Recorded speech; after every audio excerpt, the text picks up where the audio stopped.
Honestly, I wouldn't mind at this point if Caitlyn just started her villain arc. She needs to start putting her foot down because some of this stuff is getting a little wild. She comes into the WNBA, her biggest life dream to play professional basketball. She comes into the WNBA. She gets a special whistle the opposite way because she's getting fouled and flagrant fouled, and just the defense that they're playing on her is actually insane. Yet despite all that, has an incredible rookie season. And then on top of that, people are using her name for their hidden agendas on both sides. People are just using Caitlyn's name, and then if she says something, it's not enough. If she doesn't say anything, she never wants to speak out about anything. She cannot win. Caitlin Clark has finally had enough, and this time, she's not holding back. After months of feeling like the WNBA has used her image to drive ratings and headlines, Clark is speaking out loud and clear. Her direct comments toward Commissioner Cathy Engelbert have ignited a firestorm that's shaking the league to its core. What began as quiet tension between players and leadership has now exploded into a full-blown controversy. The drama started when Nafisa Collier's explosive 6-minute exit interview overshadowed the finals, claiming Engelbert had said Clark should be grateful to the WNBA because without it, she wouldn't have all her endorsement deals. That quote spread like wildfire, fans were furious, players weighed in online, and chaos followed. In a rush to contain the damage, Engelbert called a press conference before Game 1 of the finals, but her comments only fueled the backlash. Now, with Clark taking a stand, the league finds itself in the middle of its biggest public relations crisis yet. You were disheartened by the characterization of your conversation with Nafisa Collier, just again seeking clarity.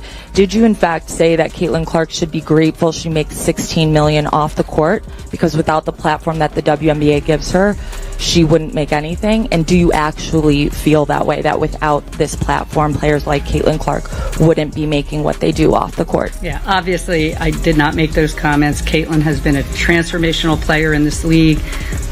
She's been a great representative of the game. She's brought in tens of millions of new fans to the game. Proud of what she's put on the court. Unfortunately, the injuries held her back from a full season this year. But again, I'm not going to get into every point, counterpoint. It's not productive here. We're here to celebrate the WNBA finals. I think what Indiana just did was amazing with all the injuries they had and the everything they faced this year, bringing that to a Game 5 in overtime. But yeah, as I said, there's a lot of inaccuracies reported out there, and I certainly did not say that. Cathy Engelbert firmly denied ever making that remark about Caitlin Clark, but she didn't stop there. She went on to imply that Nafisa Collier's account of their private conversation was completely inaccurate.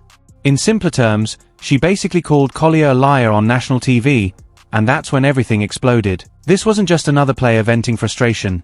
Collier is the WNBPA vice president, directly involved in shaping the league's collective bargaining agreement, player salaries, travel conditions, and maternity benefits. She's one of the key voices driving the league's future. So when someone with that kind of influence publicly challenges the commissioner, it's not just drama, it's a political earthquake inside the WNBA. And once Engelbert fired back, what started as a minor dispute instantly turned into a full-scale power struggle between the players and league leadership. And at the end of the day, she's worried about her. In all of her statements, it's all like, well, I got us here and I should. And Cathy, no one cares. Literally, no one cares.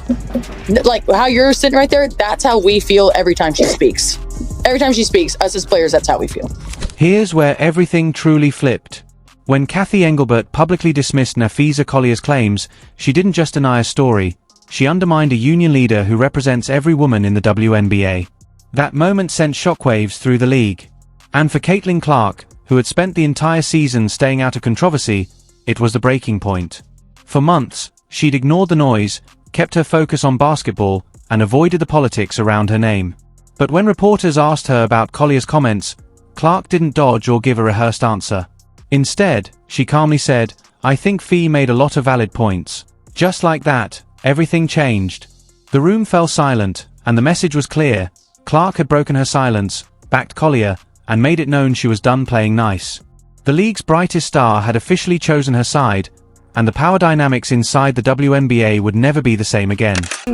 First of all, I have great respect for Fee, and I think she made a lot of very valid points. And, I think what people need to understand, we need great leadership in this time across all levels. This is straight up the most important moment in this league's history. This league's been around for 25 plus years, and this is a moment we have to capitalize on. So that's honestly what I would say. I think there's, Fee said it all with what she said, and I think the points she made were very... That single sentence from Caitlin Clark froze the entire league. It wasn't random. It was a clear statement that the WNBA's biggest star had officially chosen her side. And honestly, who could blame her? This is the same league that has used her name to sell out arenas, skyrocket TV ratings, and attract sponsors, all while letting her take brutal hits on the court with almost no protection.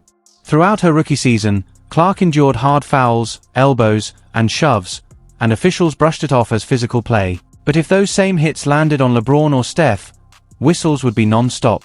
So when the commissioner had the chance to stand up for player safety but instead used Clark's fame to polish the league's image, it was only a matter of time before she snapped. Then came the chaos. After Cathy Engelbert's press conference, she claimed she'd reached out to Nafisa Collier to arrange a private meeting and resolve the issue, but before it could happen, Collier cancelled.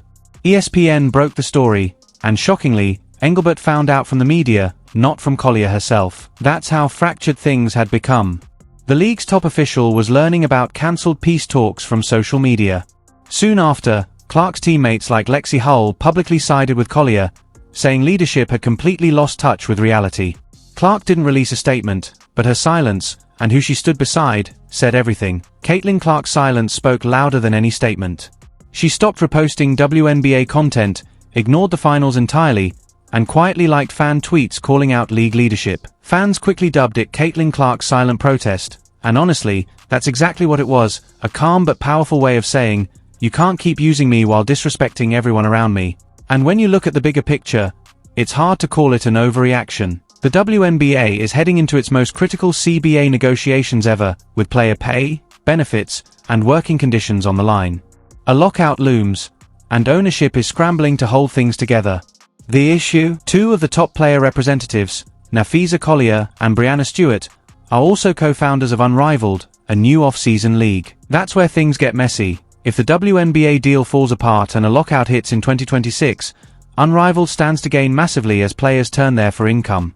Naturally, team owners suspect that Collier and Stewart could benefit from chaos, and now with the commissioner feuding publicly with one of them, the optics couldn't be worse. That's the heart of Caitlin Clark's frustration. She's stuck in the middle, watching both sides use her image as leverage in a power struggle she never asked for. All she wants is to train, heal up, and prepare for next season. Yet every headline, from ticket sales to TV ratings to sponsorships, somehow always comes back to her, and yet, Caitlin Clark is the one being told she should be grateful for what the league gives her, and honestly, that's laughable. The truth is, the WNBA needs Caitlin Clark far more than she needs the league. Her games smash viewership records, her jersey sales lead the charts, and even when she's sidelined with injury, her name overshadows the finals. Despite that, the league still can't protect her on the court or support her off it. Fans see it, and frustration is boiling over online. The WNBA has been handed one of the biggest marketing gifts in modern sports, yet it keeps finding ways to fumble the opportunity. And the irony? Clark isn't asking for superstar treatment, she just wants fairness. She wants to play basketball without being dragged into politics, media spin, and leadership drama. But every time she tries to focus on the game, the league pulls her right back into the storm. The calm, patient rookie the world met in 2024 is gone. What's left is a tougher, wiser player who knows that silence only protects the system, not the athlete. By quietly standing with Nafisa Collier, Clark made her stance crystal clear: no one is untouchable. The fallout has been explosive. Players are splitting into sides, fans are arguing non-stop, and former stars are calling this the darkest stretch in WNBA history. Meanwhile, Cathy Engelbert keeps hosting polished press conferences about player alignment and stakeholder engagement, while the league she leads teeters on the edge of collapse. It's surreal. Just months ago, everyone was calling this the WNBA's golden age. Now it feels more like the start of a reckoning. Expansion teams, record ratings, fresh investors, it all looked unstoppable. But suddenly, people are asking a chilling question: will there even be a 2026 season? And let's be real, if things fall apart, that blame doesn't fall on the players. It falls squarely on leadership. You can't keep ignoring real player concerns and then expect them to smile for media day. You can't alienate the biggest name in women's basketball and still pretend the league is one big happy family. Cathy Engelbert's denial may have been the breaking point, because even if she never said what Nafisa Collier claimed, the fact that almost no one believes her says it all. Her credibility is gone, and the damage runs deep. At this point, It's not even about who's right or wrong, it's about how disastrously the whole situation was handled. The WNBA let a private dispute explode into a full-blown public scandal right in the middle of the finals. Now, instead of headlines celebrating the game, everything revolves around who's lying, who's hurt, and who's fed up. That's why Caitlin Clark's quiet defiance cuts so deep. She isn't ranting or posting statements, she's letting her silence speak, and that silence is louder than anything the commissioner could ever say behind a podium. Everyone feels it, fans, sponsors, even broadcasters who don't know how to spin this story. What we're witnessing isn't just controversy, it's a power shift.